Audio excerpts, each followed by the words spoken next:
Hi guys, this is GSMDome and I'm here with the HMD Pulse Pro. You know the brand HMD. They've been using the brand Nokia from 2017. They've been making phones under the Nokia brand, and now they're making their own phones. This one is an entry-level handset which you can repair right in the comfort of your home.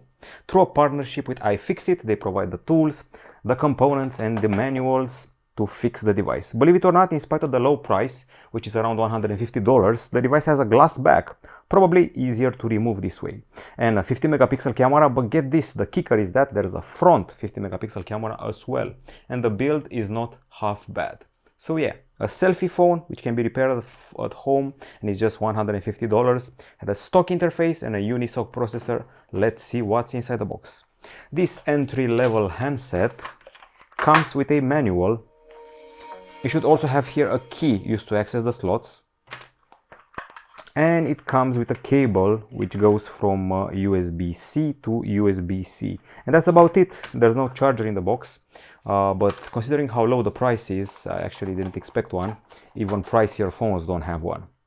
Okay, so I'm actually loving the hue here, this shade of green. The phone is available in other hues as well, like for example black, something called glacier green, twilight purple, and yeah, this is probably the glacier green if you ask me.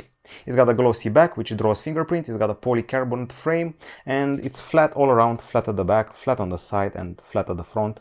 It comes with a pre-applied screen protection from the factory.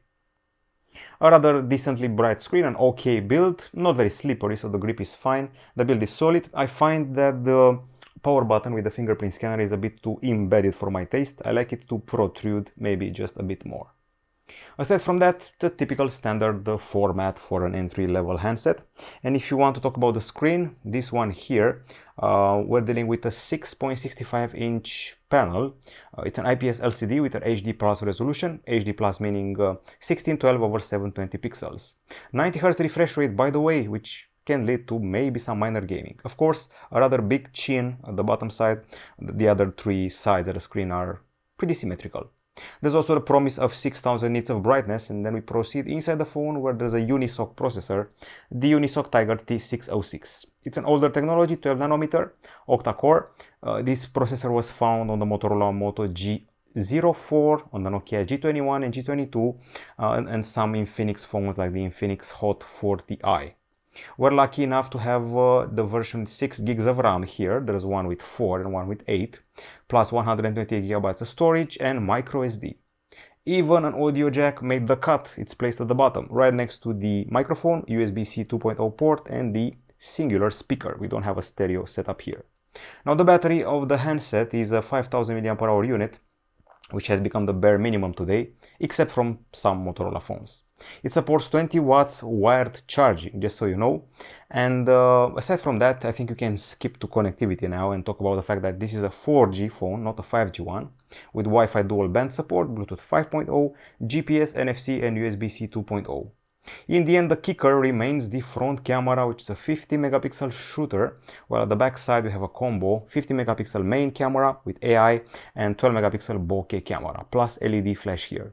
Don't expect 4K capture from this setup, just Full HD in 30 frames per second, and the camera interface looks like this with rather familiar options.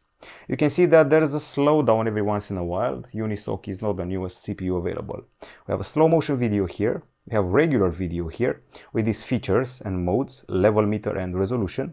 This is the regular photo capture, which includes the HDR support and several other features like watermark, 50 megapixel full resolution shots. We also have a portrait mode.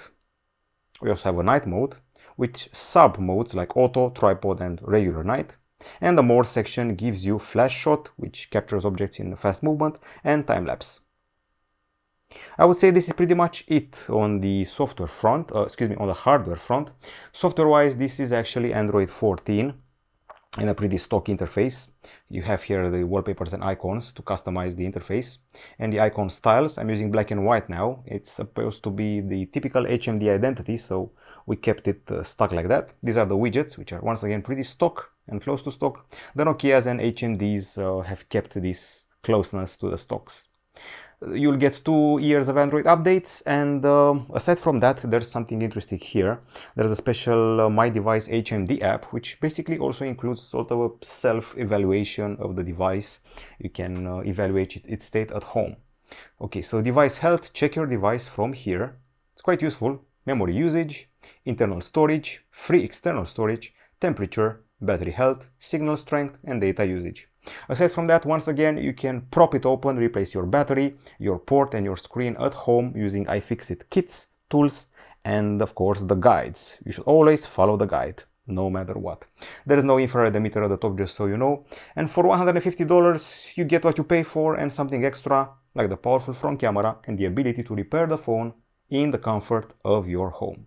This is the HMD Pulse Pro. It has a beautiful glass backside, looks pricier than it is, and I like the fact that HMD felt the need to define its identity with this black and white iconography. That's a nice touch.